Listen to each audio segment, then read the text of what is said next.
The Queer Family Podcast.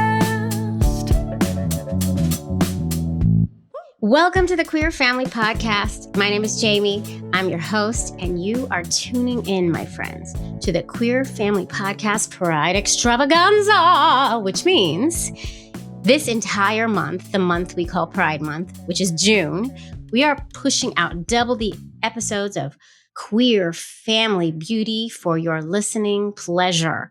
That means instead of just one episode a week on Mondays, you're going to get two. You're going to get one on Mondays and you're going to get one on Thursdays, you lucky, lucky ducks. And the guests I have this month, they are just all change makers. They are all trailblazers. They are all fire, including today's guests. You know what? I'm just going to tell you who it is right now. And if you're watching this on our YouTube channel, you'll see that I have Pride all over the place. I've got a Pride flag behind me. I have a Pride bandana on. I'm trying to represent Pride for all y'all, especially those of you who might not be able to do it in your homes. Here I am for you. I got you, boo. I got you. Representing over here. I hope you enjoy it. I sure do. I love a rainbow. Who doesn't love a rainbow? What's wrong with people? Okay, today's guests, Whitney and Megan Bacon Evans, aka What Wiggin Did Next. They are social media creators. They have huge accounts. They're self-described lipstick lesbians, which I love. I love a good lipstick lesbian. Might be one myself if I do say so. But they're way more polished than I am or could ever be. And they basically document their lives on social media. And they have a very fabulous, fabulous, fabulous life. They live over in the UK. Whitney is originally from Kentucky. Megan is originally from UK. They decided to make their lives there. And not only do they document their lives on the social media and show up visibly for all the world to see, to be the representation we all need out there, they also kind of fell into a little bit of advocacy work because, not shockingly at all, when they started their baby making journey, they kind of came to the realization that the fertility world in the UK didn't really have the same equality for LGBTQ folks as it did for non-LGBTQ folks, which is such a shocker. Not at all.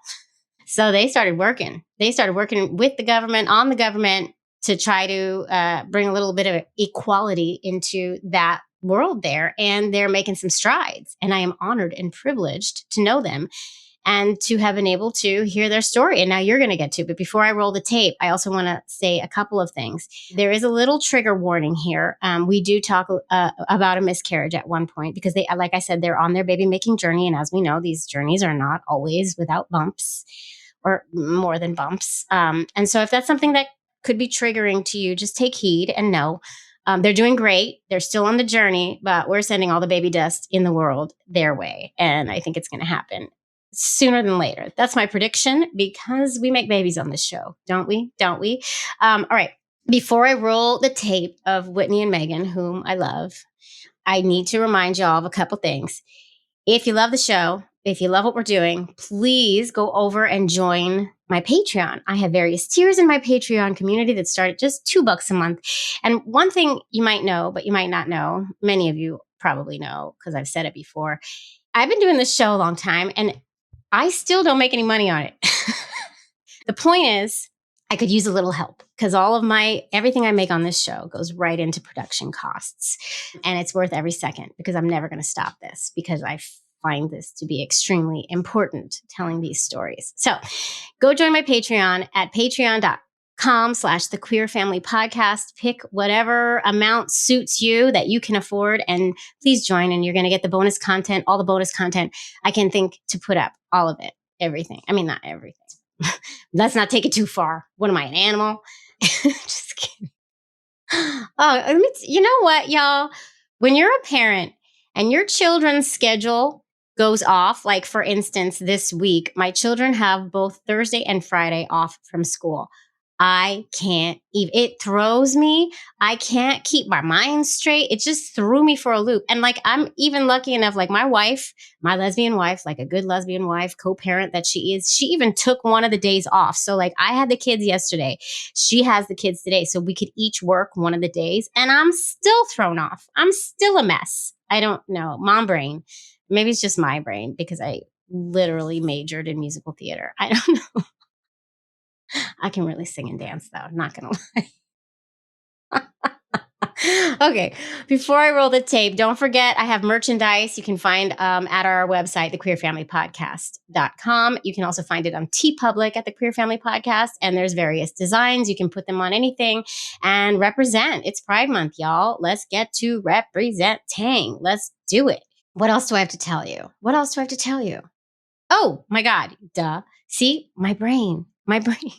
Oh, I need my kids back on their normal schedules. And summertime's coming. Watch out, folks. I don't know what's about to happen. Follow us on all the socials. We are on Instagram, TikTok, YouTube, and Facebook at the Queer Family Podcast. So follow, do all the things, like, subscribe to the show, watch video episodes on YouTube at the Queer Family Podcast. Don't forget to do that. Subscribe over there.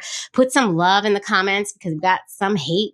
Because YouTube is a whole nother beast to crack, I'm learning. And right now we're in some weird algorithm where people who don't like LGBTQ folks decided they needed to comment on some of our videos. So get on over there and put some positive comments in there for me. It would make a world of difference. Thank you. And then maybe I just need to start blocking the a-holes who are cowards and need to troll. Like, what's wrong with people? I don't even know. Anyway, I digress. It's time to roll the tape. Y'all, there are so many good episodes coming your way this month. I'm still in awe that they all said yes, including today's guests.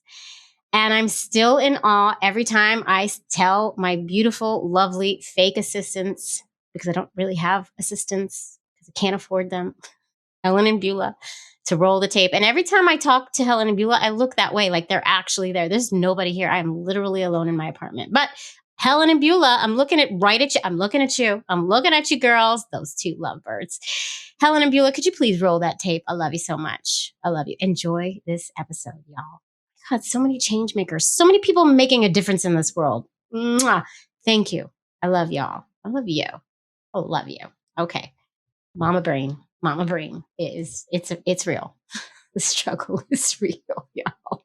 Okay. Enjoy. That's it. Love is love on the Queer Family Podcast. Love is love. Hello, Whitney and Megan. Hello, Hi, Jamie.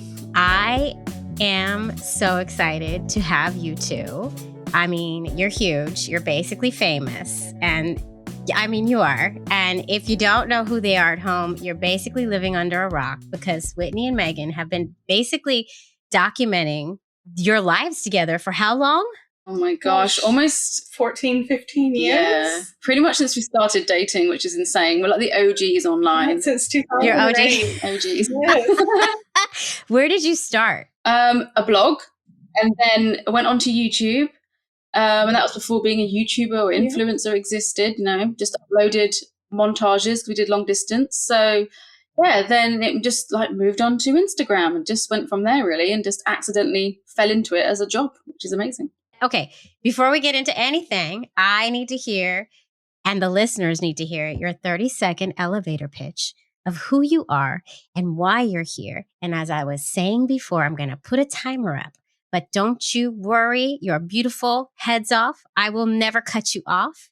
And it's just a fun way for us to get to know who you are in a nutshell. I mean, everybody knows anyway, but let's do it anyway.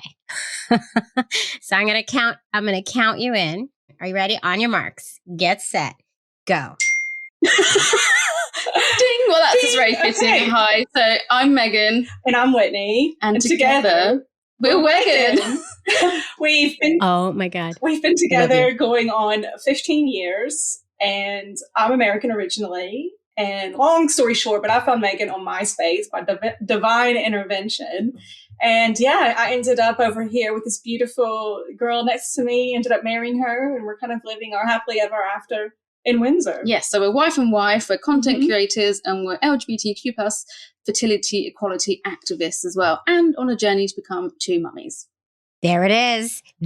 And that's why you are on the Queer Family Podcast. Oh my God. Well, we're here. I presume that's why we're here. I mean, who knows? You might have other reasons, but I think that would make sense. That's why you're here. Well, you're beautiful and you're amazing and you're here and you're kind of in your fertility journey right now. Exactly. Yeah. Yeah. So before we get into that, because obviously we have to get into that because it's a journey and we all know it. Yeah, Can we take it back to you found each other on MySpace? Yeah. WTF. I know, right? I mean people listening, it will show their age. They're like, why, what's that? Yeah. I've literally had people go like, what is that? Is it like Instagram? I'm like, oh, no, let me take you back. MySpace is the very first one. The very first one. You met on MySpace. Can we go there? Can we talk about this? Let's go back. Let's do it. How long have you got? Let's go there. Like, we don't want to spend the whole time talking about it, but let's go. Let's take that. I'm from the South originally. I'm from Tennessee and Kentucky, and I was from a really small town. I was always fascinated with the British growing up. You know, the accent. I love the Spice Girls. I loved Elton John. I just had a real fascination with it. And then I kind of just left it in my mind just to, fester for years. And then I went off to university or college in Hawaii, went to the University of Hawaii. And my first semester there, I was only 17, 18. I came home for Christmas break to Kentucky. And it was on Christmas Eve when I landed. And I was really, really jet lagged. So I just, as you did back in 2006, I was on MySpace. And I thought this would be the opportune moment just to see how British girls maybe differ from American girls. Something just told me to do it. I don't know why. I could have done it in Hawaii. I could have done it any time. Wait. Were you living that gay lifestyle then? I was out. Yeah. Oh, you were? Okay. 15. I was outed. But so we were both out, which is great. So I went to Google, or probably Yahoo at this point, and I typed in British zip codes. But letters came up in it. I remember being really confused because they have postcodes, which have letters and numbers in them. So I trusted the process, and I took the very first one that the search engine gave me, and I put it into the browse section, which allowed you to search like in other countries on MySpace. And I took that postcode that Google or the search engine gave me, put it in, hit browse, hit search, and then this pretty girl was on the first page. That's how we got here. And that's legit how I found Megan. But now, wait a second. Did you put in the search gay or lesbian or? I think I must have. I must have put interested. You must have been able to tick. Yeah, I must have. I don't remember that, but I must have because we were both search just like by country. You had to put in a postcode. And in the UK, postcodes. There is a postcode for every single street. Like the street opposite me has their own postcode. You know, like in the States, it's like the whole town's zip code. Basically, it's quite widespread. So the fact that there's just so many to get her exact one in itself was crazy, wasn't it? It's like divine intervention. We got dings happening on the computer. And now you just like, Megan just like divinely popped onto your MySpace after a crazy random lettered and numbered search. It was just like insane. So I obviously added her as a friend and she accepted. And then we had just a few like little chit chats back and forth. You could leave comments on each other's page and all that. And then we moved over to MSN because that's where it was at as well in 2006. There you go. And we chatted a little bit on there, but I never got the impression she like really was bothered. She was just like, she seemed so unattainable to me. Really? I did, yeah. I thought it was just because I lived far away. No, You didn't. You had a chat. No, really. Oh, that's cute. Oh, yeah. Yeah, what are we doing here? And then when I went back to Hawaii, we chatted a little bit more, but there was an opportunity to study abroad in the UK through my university. Not because I wasn't coming just because of Megan. I was coming just to kind of like fulfill that childhood, or that urge in me to like want to come further afield to the UK. So then 6 months prior to me coming, we move on to Facebook Messenger and start messaging a little bit more. And it's at this point, I'm like, oh my God, like, I think I'm going to marry this girl. Like, I knew it. Like, I just knew like she was the one for me. She was put in my life for a reason. And I was only 20. Like, I had my whole college years ahead of me. And I just knew it. And like, I even told my friends, like, she's going to be wifey one day. And they were like, you're crazy. You're crazy. This was before we could even get married anywhere. Absolutely. Well, that's also true. She just believed gay marriage would exist. And then it was insane. We obviously met up, hit it off. The rest was history. And then wait, take it back a second. Did you say that you knew you were going to marry this girl before you actually met in person? Yeah, and I've never felt that way about anyone in my life. Well, I hope you never feel that way about anyone else. Let's I won't. No, exactly. Around thinking you're going to marry everyone. I just knew it. She just seemed, I don't know, I've never had such a feeling inside. Like just something was just captivated me. And I love you. Yeah, so it was great. And like, so the time comes, I fly to the UK, and Megan was studying in Cardiff, Wales at this point. She was doing her master's there. She's from Windsor, so she came home for the weekend to Windsor in Windsor was only about 20 miles from where I was actually studying. I landed on a Wednesday. The following Saturday, we met up at the stairs of Waterloo Station in London. And we spent the whole day together. One thing led to another. We really hit it off. It was great. And then we were officially girlfriends 2 weeks later, as you do. Whoa, as you do. This is this is a typical lesbian story. We're just steamrolling right to the good part. Absolutely. 2 Thompson corner rolling, you know. And then we just really hit it off. And then eventually I had to return back to Hawaii, which I was so devastated about. And people were like, why would you be devastated about going to Hawaii?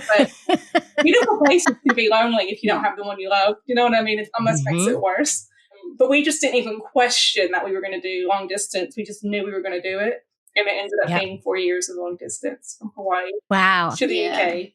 But Megan, I want to hear kind of your side. Was it love at first sight for you too? I mean, well, when she added me, I was very excited. Right, she just expresses her feelings differently. I'm more like, she's American, I'm British. That's all you got to know, really. Exactly.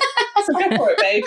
But yeah, she's very like, oh my God, yeah, I'm going to marry her one day. And I'm like, oh, we're never going to meet. So yeah, accepted her, friend request on MySpace and thought she was really cute. And I was like, oh my God, amazing. She lives in Hawaii, like jealous. And that was it, really, because I thought, well, we're not going to meet. So now and then she'd obviously message me and I'd reply a few days, weeks, I don't know, later. She'd be like waiting, apparently, to hear from me. I just thought we'd never meet. For me, Hawaii seems so unattainable, like a place that I dreamed of visiting, but it takes nearly a day to travel there from the UK. So it just didn't seem like somewhere I just pop around the corner to. And then it was when she told me she was coming to study in half a year's time in the UK. So I was like, oh, we're going to meet. Oh, okay. Then things got different. Yeah. And the whole time, we didn't let on that we might fancy each other, but I was hoping that she would be the one, but I was just waiting to meet her in my more logical Britishness of let's wait till we meet, because in person she might look nothing like her photos. She over-edited, over-saturated the proper MySpace, Yeah. So I was like, she could look completely different. I don't know until we meet, but no, she was stunning in real life, so even better than the photos. Oh, you too. Okay, so then you do the long distance thing for 4 years. And when do you take the next step? What is the next step? Well, we got engaged when we've been dating. I don't know for how long. So 2 years. Yeah, so we started dating in 2008 and we got engaged in May 2011. So that was when I actually moved to Hawaii to be with Whitney. You can only stay a maximum of 3 months as a non-American person. So I moved up there to finish my master's dissertation, write it out there. And and we applied for her visa while we're out there for her to move to the UK, because we decided that Whitney would move to the UK because, the UK had civil partnerships at the time, which was like a version of gay marriage, but only for gay people, basically. And it allowed you to go international and gave you a green card equivalent. Yeah, gave her.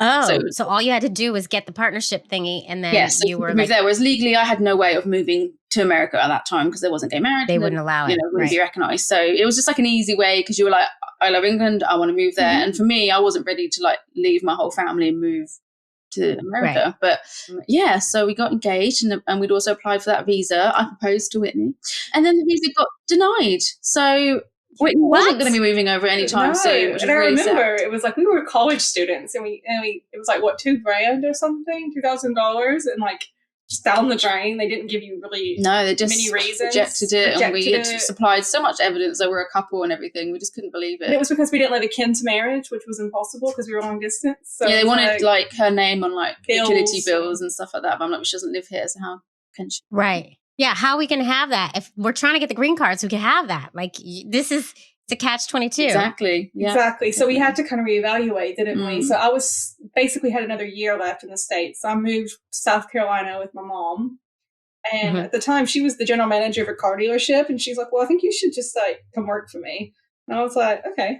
So I went to work for my mom, which was actually great in hindsight. I'm glad we had that time together because it was fun, and I was able to save up a lot of money to come, and randomly was selling cars and just straight out of college. Everyone loved you though. Just you were killing time. I was just waiting, a waiting game. It was a good way to occupy my mind as well and spend time with my mom, which was nice. We were going to appeal it, but then we decided to get a lawyer, and we went through a different visa, which was the proposed marriage visa, basically an engagement visa, because we were engaged before we even like knew we got rejected, if that makes sense. It was a It's genuine engagement. It was a genuine engagement, if that Right. makes sense. So it was something we had never heard of that our lawyer suggested. So we went down that route.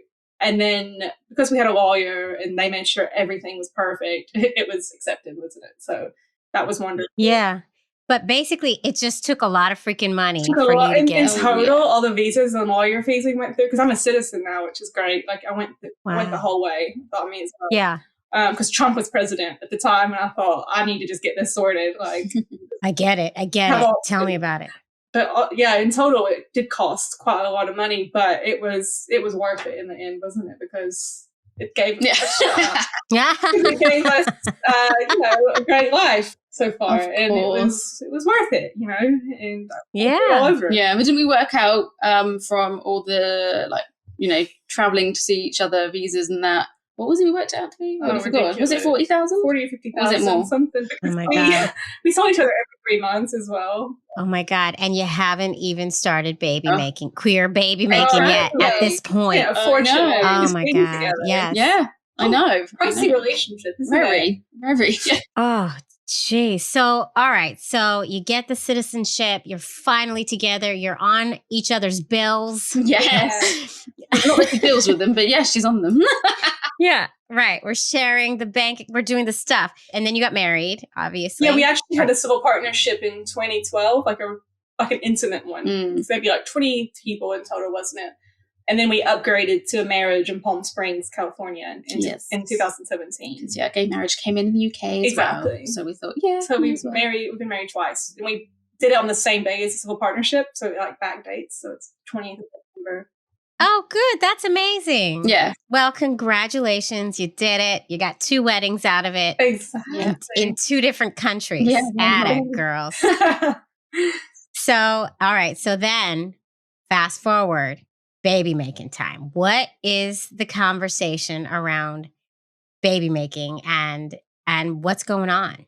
Like, funny enough, both of us growing up, we both actually didn't want children. Like, in our teenage years, we're like, I don't think we're going to have children. Like, obviously, we didn't know each other I yet. remember I heard the term DINK, still income, no kids, and I was like, I think that will be me. You know? And Okay. my partner. Uh-huh. It just And seemed- then, we started dating, and a few months in, we already were like, right, we're going to get married one day. And I have then, kids. not long in, we're like, talked about names of kids that we're going to have. Like, suddenly we're having kids, It just Wow. took, I guess, meeting the right person. I guess. Yeah. I was going to say, why do you think that is? Just you met the I right think so. person. It was just and you- imagining our future, and we couldn't imagine a future without expanding our family. And it's always something we talk about and think about when we travel and do things, or we see like 2 young little kids of someone. We're like, oh, those could be ours. Yeah. And we just It just kicked in, I guess. Like it just kind of. it could have also been hormones kicking in at some point, being like, make a baby. It's, I mean, that clock, right? It is a thing. Yeah. It is a thing. Oh, it's a scary one because I'm actually 36 very soon. So I'm like, oh God, Right. more eggs. Yeah, I know. No, I know. It's and then they call you geriatric. I hate that word. I think it just. I needs can't to be- believe it. I really don't feel that old. I'm like, You're not. confused. No, I know people in their 40s and 50s who have had children as well. So lots and lots. Yeah. It's such a silly number. Like, and people are having children so much later in life now. It's not what it Yeah, used to I be. mean, we've had our egg, You know? egg levels checked, so that was like one of the first things we wanted to do. Like, we did take our time beginning our baby journey, considering how long we've been together. The fact we've Yeah, been you've been together a long time. 15 years, like we could have But a we really teenager. wanted to enjoy each other, if that makes sense. Like, not that. Totally. Yeah. So we did 4 years long distance, so it kind of like We were wiped out some of the time, really, Yeah. to kind of right. like catch up on just Yeah. like normal life of like living together and going grocery shopping together and cinema, and like just normal things every couple does all the time. Yeah. We were like, wow, we can do this every day. How exciting. Novel. And listen, I tell people, I have 2 now, and I tell people all the time now, and I have a podcast all about making babies and queer families. And I tell everybody, just wait. Yeah. Give yourself time. Just I wait. know. Because once they come, That's it's a whole nother world. Yeah. But what is the conversation surrounding like how you're going to do it? What is your, like, how far down the road have you gone with, what was the initial conversation and where are you now, I guess is my question. So initially, I guess we always just agreed it would be me that would carry first. Yeah, Megan was a year older. We thought it makes sense, So just to confirm that, we had our egg levels checked, and we're about the same, but Yeah. mine are just a tiny You're a bit, year younger. like more, but not loads. So just pretty confirm much the same. she's gonna go. But you first. did say first, so you're each planning Well, to carry. we shall see. So we're planning on hopefully having one biological child each. Whether that means Whitney carries one, we don't know yet, because you don't know if you want to carry it, basically, do you? That's true. I don't really have the desire to carry, if that makes sense. I just want the baby. Totally. You know what I mean? Like, I'm like, those 9 months are going to be so long. I'm just like, I'm ready. I also like, don't know if I can cope with Whitney being pregnant. Like, everything, has everything that goes wrong. We travel a lot for our job as content creators, and behind the scenes, you know, she's like vomiting everywhere. She's in a wheelchair. She's like not allowed to board the plane because she's ill, or she's on the plane and she's on the floor with oxygen. Like, you can't make it up. I mean, it's hilarious. So I'm like, what would happen if you get pregnant? Just I'm like craziness. that slow, like, 5% chance this will happen. You know, but I am that 5%. So we'll see. But, We'll see. That's amazing. But Whitney, you're not alone in that. A lot of couples that I interview, there's one person, or sometimes both of them, who just really have never, ever had that desire to physically carry a child. Sometimes I feel almost guilty. Like, should I feel this way? Like, you know what I mean? It almost makes me, some people have said things to me that make me feel like inadequate for feeling that why way. you don't feel that way. Yeah. But it doesn't take away from the fact I know we're going to love our kids more than life. You know what I mean? Yeah, exactly. Because we're very intentional about how we make these families. And you've already had so many conversations regarding this, and you're not even, like, we're still in the beginning stages, right? Oh, yeah, so like, definitely. We're so intentional. And I don't think you should feel bad. I think you should just feel lucky that you're a lesbian, because I know. that means you have another uterus. Exactly. What I say to Whitney, like, obviously, I'm hoping to carry the first, potentially even obviously carry hers. But if I, one, can't get pregnant, then she'll have to give it a go. Or two, if I absolutely hate being pregnant, then she'll just have to carry it. If I had to, I would do it for the team. You know what I mean? I would do it for the family. Like, I would definitely do it, fight or flight. Yeah. Yeah, you take one for the team. Yeah. So we'll see. So we did start... we embarked actually on our baby journey in 2020. This is how, and we're in 2023. Like, where has COVID time work? That's what happened. Yeah, mainly COVID had a massive impact on it, sadly. And also the fact of, obviously, especially starting in the UK, there is hardly any information out there as to how you create a family when you're a same-sex couple. We literally didn't know where to start, and we thought a nice way would be home insemination. We always knew we wanted sperm from a sperm bank, because there isn't anyone known to us that we would want to ask. And we knew that obviously sperm from a sperm bank's regulated and safe and protected and all that. So like, knowing we were going to find sperm from a sperm bank, we're like, okay, fine, we'll deal with that at some point. But let's look into how we're going to create the baby. And we thought we'd do home insemination. And we even got a kit for Mosey Baby, which was good. And we even did a video about it all. And then someone commented and was like, but you do realise you can't get sperm shipped to your home. Oh, right. From a sperm bank. And I was like, what? So the rules, you have to use an American. Because they do not allow any sperm from sperm banks to be shipped to your home anymore in the UK. Oh, because of the regulations, right? Yeah, which I don't think makes any sense. But that's the rule. So then I was like contacting clinics like, but if I get the sperm sent to you, can I not just come in and pick it up? Because I've collected it. Obviously, they're like, no. And I was like, but why? That doesn't make any sense. Oh, my God. So what's the workaround? Like, what do you do? The options are this is actually why we started campaigning for fertility equality. This is one of the first issues we came across. Either, obviously, you have to pay and go for all your rounds privately, which in the UK, there's the NHS, which often gives treatment and funding for certain things. And when it comes to IVF, they treat straight couples very different from same-sex couples, basically. That's a whole other story. But there's discrimination in place. Yeah. So you're... Like what? Like I want to hear. In a nutshell, like in a simple phrase, basically, they require same-sex couples to self-fund 6 to 12 rounds of artificial insemination before they are given one free round of IVF.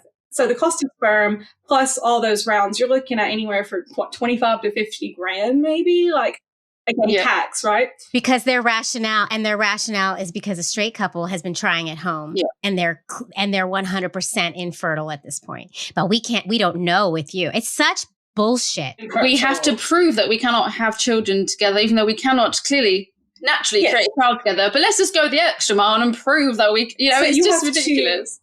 That term, socially infertile, is the most homophobic fucking word. I hate that term. It's crazy. Yeah. Socially infertile. Yeah. Well, socially. Meaning we're gay. We've tried so many times and it's not working. Exactly. It's not working. I've got 15 years of trying. But the requirements for a heterosexual couple are 2 years of unprotected sex at no financial cost. and there's no evidence required.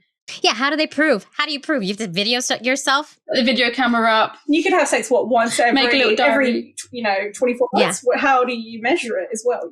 Yeah. So bullshit. not everyone does this, of course. We have heard stories of people who just go and they say, "Yeah, we've been trying for 2 years," and they haven't, and they just get straight on, to treatment. And for like same-sex female couples, especially, like even if you had been trying at home, so you did have a known donor, they don't accept that as proof that you're infertile. They then want you to still pay to prove it to them, which is absolutely awful. And obviously some people already know they're infertile. They've got like polycystic ovaries or something like that. And it's like, they know, but no, they have to go and pay to prove it, which again makes no sense. Yeah, but then the other route is using either a known donor or finding a donor online, which puts a lot of women in dangerous situations. You mean like those Facebook groups and things like that? Yeah, we've had messages from men preying on us, and if we were vulnerable, and that we might have fallen for it, basically. And you're in the spotlight too. Yeah. So it's a different situation as well. You can't really be that anonymous about this, right? Yeah, exactly. So it was like a rabbit hole that we fell down, and just trying to be like, oh, how should we create a family? And suddenly we were like, what? How is this still in place? Yeah. Like at the time it was 2020. We just couldn't believe that no one had been like shouting about it from the rooftops. And we were getting like so many messages about couples who have, one couple spent $100,000 and they still didn't meet the requirements. And, so they were $100,000 in debt and they didn't have their child. And they've had to give up. And they've had to just give up. They can't go on. It was a same-sex female couple? Yes. Yes. 2 uteruses. Oh my So God. it was just wild. Like all these stories we heard. And we were like, we haven't even really begun at this point. But we thought, this is so unjust. How is this happening in 2020? Like we could, it's still happening. But, we can get married legally in the eyes of the law. So why didn't that carry over to the fertility sector? It just seemed like they were like, right, okay, you can get married. That's enough. Just forget about everything else. And it just didn't sit well with us. Megan and I have never we just don't like when things are just like unfair. And like people say life isn't fair, but we're like, well, you know what? It should be fair. Okay. So we both just couldn't stand it. We had to do something about it. Yeah. So we launched our fertility equality campaign in the UK in November 2020. And that was essentially a petition online, trying to make and create awareness around it and also get the government's attention. And it did have really good press around it, but it didn't quite reach the signatures needed. So then the next stage then was to take legal action. And we did this on the basis that it wasn't for us. It's not going to benefit us. I mean, I'm already too old now, 35. But it was in order to create change for the LGBTQ plus community to come after us, basically. So we've been working on this legal case since 3 years. Yeah, a long time now. And it's still ongoing.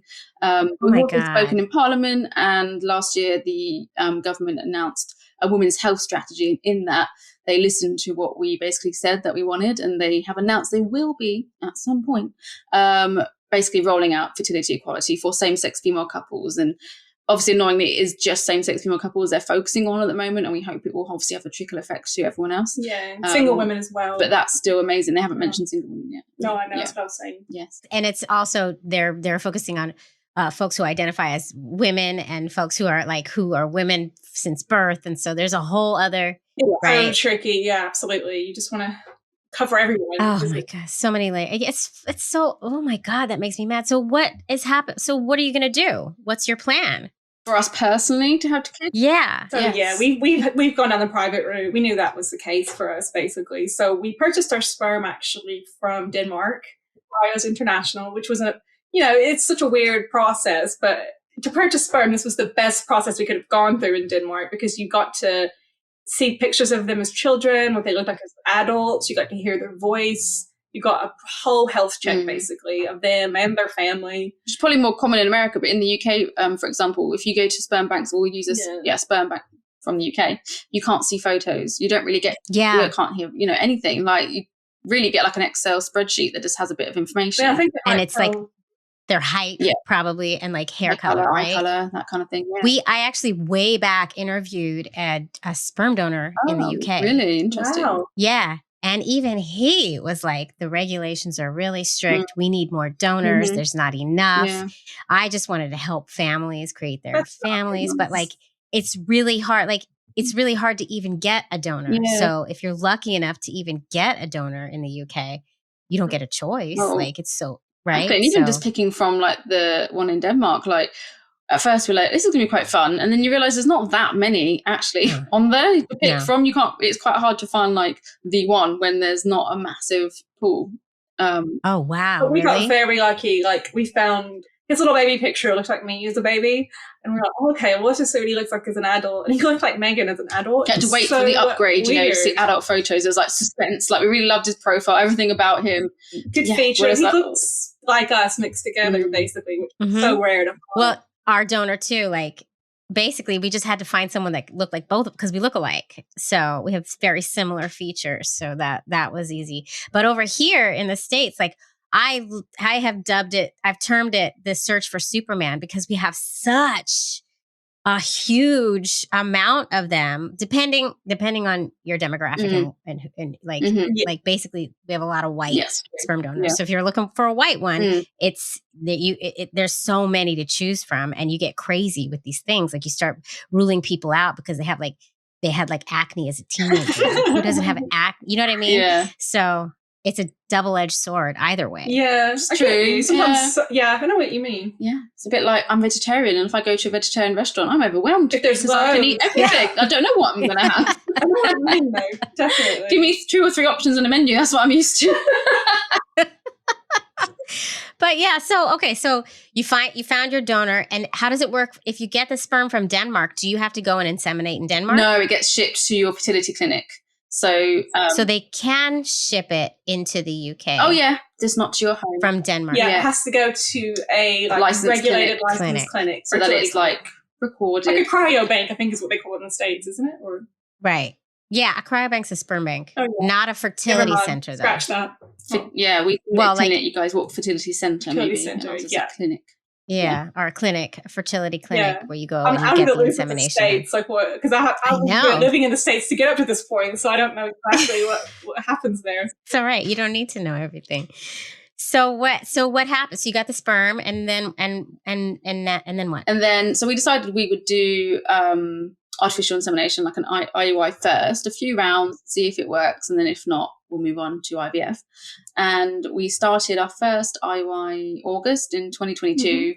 And I did get pregnant from that one, to our surprise. And we were like, could not believe it. So shocked. Oh my God. Yeah. Did not expect it to work, obviously, on the first one. I'm very logical. And I thought, right, 3 to 5 is normal. That's the statistic. So we just were so shocked when it said pregnant. But then unfortunately, 2 weeks later, I was no longer pregnant. So then it was really devastating. Sorry. Yeah, it was such a high to go from that. And then when I started to bleed a bit, I was like, oh God. And then the nurses kept trying to tell me it was implantation and normal.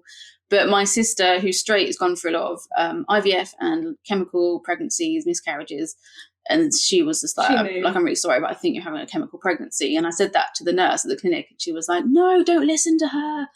But like literally 2 days later, my pregnancy stick is negative. I was like, I think I'll listen to my sister going forward. Thank you very much. I think they were trying Thank you very much. But it gave me hope I didn't need, you know, like trying to like convince me everything was normal and fine, when I was like, I don't think it's a normal amount of blood, but okay. And then we were like, it was our 10-year. I think that kind of put us off even wanting to go for it. Like in my head, I was like, bam, bam, bam, we'll go ahead and do it. But when we got pregnant straight away and then it was taken away from us, it then made us made me more nervous going into it. It definitely hit more emotionally than we thought. Like later on, if that makes sense. It was such a shock at first. And then I think for me, it started processing like later. Yeah, I was really visibly upset, like crying about it. Well, I was trying to be more comforting. Whereas you didn't. And like, oh, we're going to go again. We're going to go again.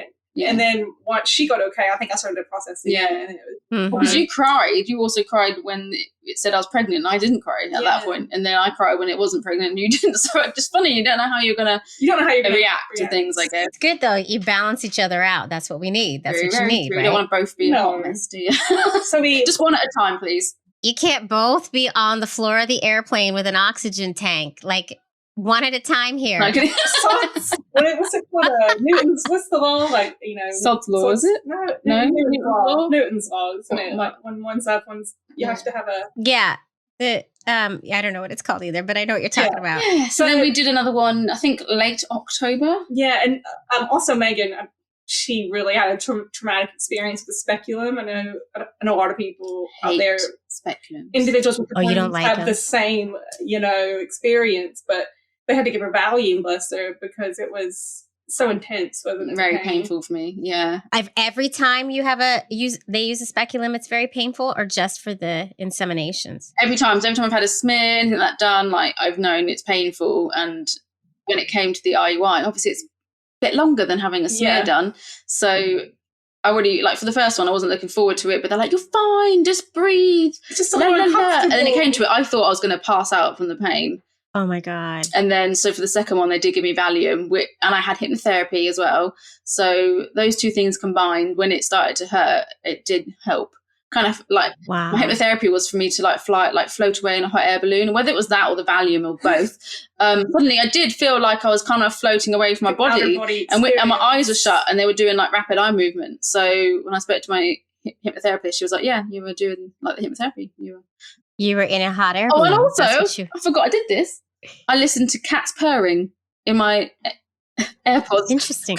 Okay, so all of you at home, take note. Yeah, right? I mean, if you're lesbian, you're gonna love it, because I think for me, when my cat purrs, it like calms me down. It's meant to. The vibrations are meant like to they do make something to the you body. feel a bit happy. And I just had this weird thought. I was like, do you know what? I'm just gonna listen to cats purring. We found it on YouTube before we went in. Yeah, so funny. I was like, doctor, I'm listening to cats purring. Like, don't worry about me. But then again, I wasn't pregnant, and that was quite devastating for me. Yeah. Because there was no faint line. There was nothing. It just did not happen at all, you know? Mm-hmm. And then it was nearly Christmas. So we were like, we'll either go just before Christmas or wait. But they were closed during that period. And then when I ovulated would be like literally around Christmas. So they're closed anyway. How dare they? So then we're like, right, we'll go after Christmas. And now it's just not quite Christmas anymore, is it? And we haven't gone again. Oh, you haven't gone again? No. We're going to go again in June. I can't believe it. It's literally like over half a year later. Is there like a fear, or is it like just life is too busy, or? It's like life has been so busy lately. I think especially since COVID has really lifted the restrictions and all that. And because our job as like content creators, it's just kind of getting more back to normal. And then obviously you have a very short window when you ovulate and you get pregnant. And if something falls on that date, you're like, oh, well, if we have to do that, then we'll just try the next month, or give it another month of, like Pilates or acupuncture, supplements, food. Like I've got this fear that I'm not, because I stopped a lot over Christmas. I was like, I'm just going to eat what I want, drink what I want, because I was being very obsessive, as you do, get obsessed, like with everything. Once I kind of gave all that up, I can't really mentally get back into it again. I've got like a mental block. I think it kicked us so hard. We're just like, you got kicked hard. It hurt. Right. And you got to surprising, really. What if people go through the same thing? And I know, and it's great to, speak to other couples who've been through it. It's a journey, and it's not often an easy journey. And I think we've accepted that. And I think we're like getting in that headspace again of like, right. Yeah, getting there. We're gearing ourselves up again. I think we had to have that time just to like shake it off, if that makes sense. I really can't believe that we're nearly half a year into the year. Like. Did you buy a lot of sperm, or are you going like one? You bought this batch. 5. I think we bought 5 vials. So we've used 2. So our plan is 1 more IUI. If it doesn't work, then with the 2 vials left, then we'll both extract our eggs and make embryos, and then decide. I might carry Whitney's first. Then if we do IVF, I might just do that first, and then freeze the other ones for the next. All right. Big plans. And it's like, this is the thing though. And this is why a podcast like this needs to exist, because like you said, there's no maps. We're figuring things out by Googling stuff on the interweb and getting our answers. And then the intentionality we bring to every single point of this journey is insane. Like you've already planned out, we're going to have 2 because we each want to carry, and this one will go first and this one will maybe go second. Like the conversations are so rich and full, and it's so effed up that you're having to fight for. Exactly. I mean, so far today, I think we've swindled around $15,000, which crazy. And you haven't even done IVF. Yeah, we haven't even done IVF. I know. And compared to a lot of people, that's not even a lot compared to the couple that spent $100,000. But we still don't know what our journey has. That's the scary thing. You don't know what's ahead. Exactly. We might be just having to spend another couple grand, and it's done for now, obviously. Which would be great. Round 2, be more money, or hopefully not. Maybe the government would have implemented what they said they would by then. So hopefully we don't have to worry about that. Right. But yeah, or are we going to be spending like 20 to 30K going forward or more? We have no idea. Yeah, exactly. And what about the couples who can't afford it? And what about the couples, Yeah, that's what everyone goes, why are you doing this and campaigning and that? And I always say it's the unfair financial burden that is being placed on the LGBTQ plus community. Exactly. Because one, we shouldn't have to pay this money. So even if someone has got the money, you know, for example, they might have wanted to buy a house, but instead they're going to have to spend that on creating their family when someone else doesn't. A straight couple, cis-straight couple don't have to do that. It's the principle. Like, even if you have it, you shouldn't have to spend it. Doesn't mean if you don't, it's not if you don't, fair then you go into debt, or you just don't have a family. That's not right at all. No. It's not fair. It's not fair. Exactly. I interviewed a couple, 2 gay guys who their conversation was, okay, either we're going to get a new apartment or we're going to have a baby. And that was it. You know, they were going to buy a place in New York City, or they were going to spend that money on making a freaking child, which is, you know, so. And so many people don't know it. Like, we didn't know how expensive and the route we'd have to go down.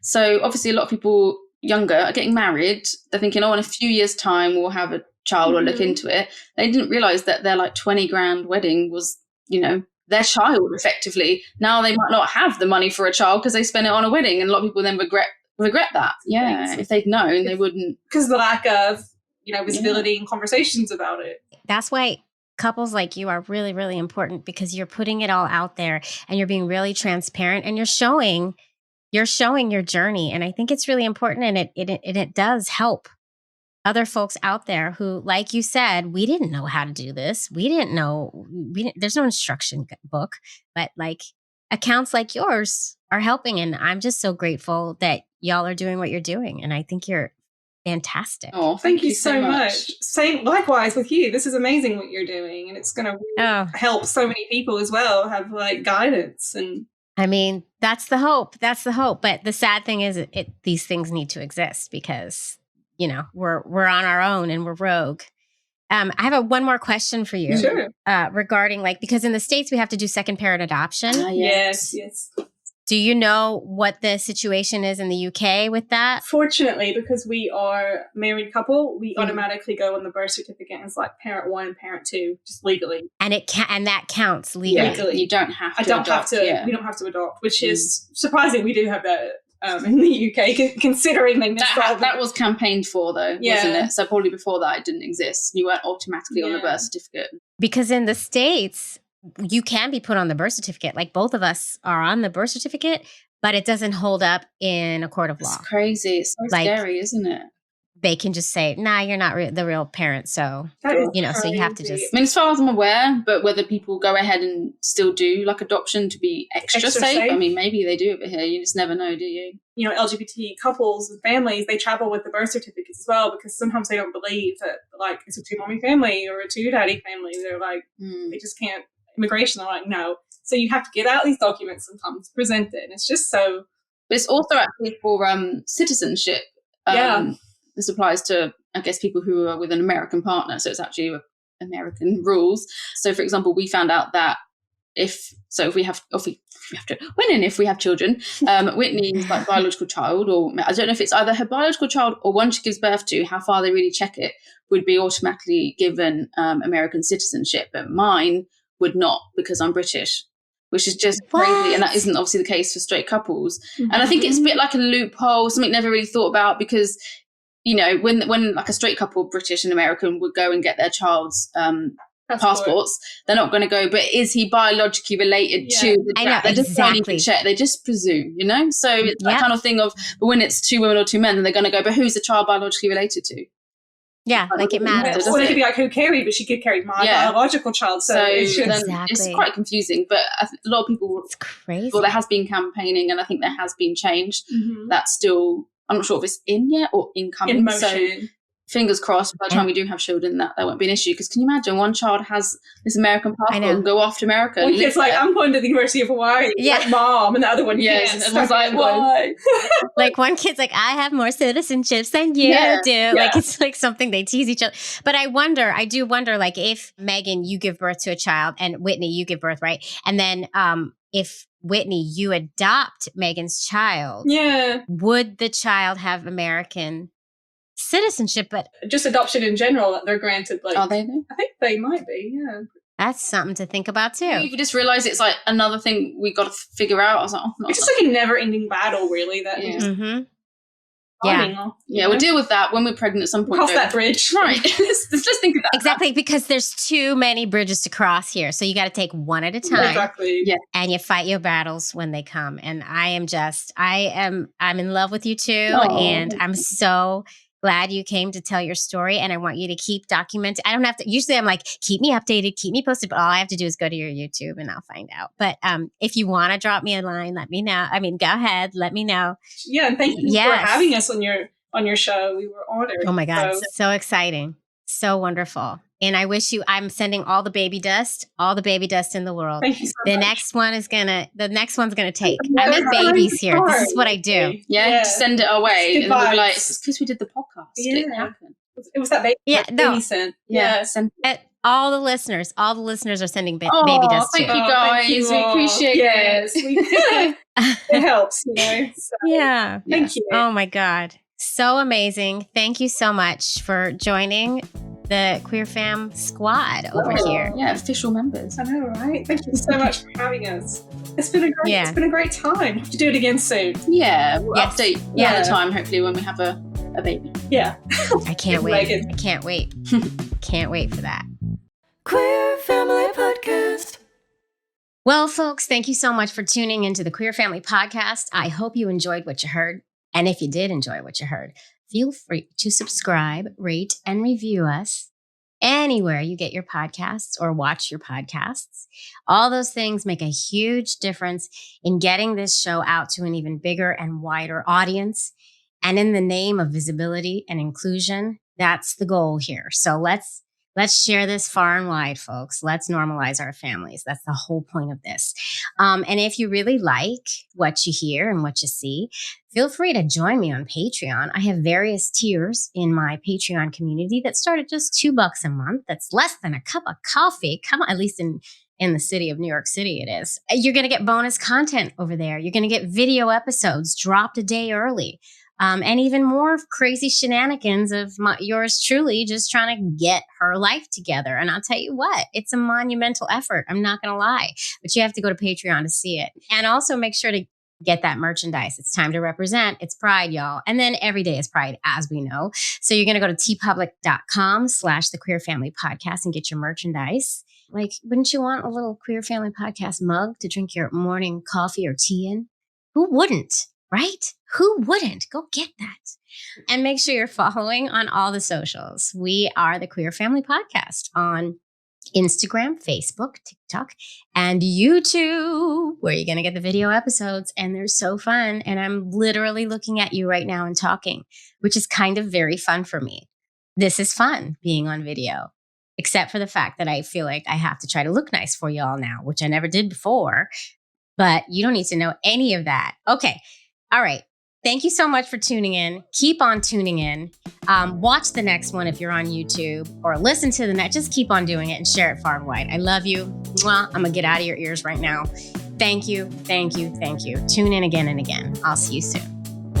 Love is love on the Queer Family Podcast. Love is love.